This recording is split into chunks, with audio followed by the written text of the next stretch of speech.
అందరికీ praise lord. ఫిబ్రవరి 19 ఈరోజు దేవుని వాగ్దానము.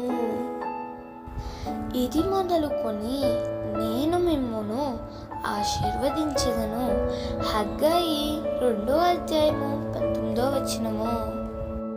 దేవుని పట్ల మనము ఎప్పుడు విధేయత కలిగి ఉంటామో అప్పుడే మన పరిస్థితులు మారడం మొదలవుతాయి. దేవుని ప్రజలు దేవుని మందిరాన్ని నిర్లక్ష్యం చేసినప్పుడు వాళ్ళు విస్తారంగా విత్తారు, కానీ పంట కొంచెమే పండింది.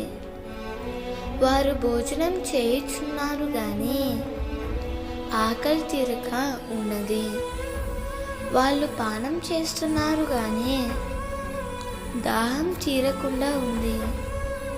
వారు కష్టపడుచున్నారు కానీ వారి కష్టార్జితమంతా చినిగిపోయిన సంచిలో వేసినట్లుంది. కారణం ఏమిటంటే వారు దేవుని విషయంలో నిర్లక్ష్యంగా ఉన్నందున వారికి ఈ సమస్యలు వచ్చాయి. వారు ఎప్పుడు దేవుని తట్టు తిరిగారో, ఎప్పుడు మందిరానికి పునాది వేశారో వారి జీవితాలలో ఆశీర్వాదం మొదలైంది. నీవు దేవుని యందుంచిన శ్రద్ధ మరియు భయభక్తులు నీ జీవితానికి ఆశీర్వాదాన్ని తీసుకొస్తాయి. నీ పరిస్థితులన్నిటినీ మార్చివేస్తాయి.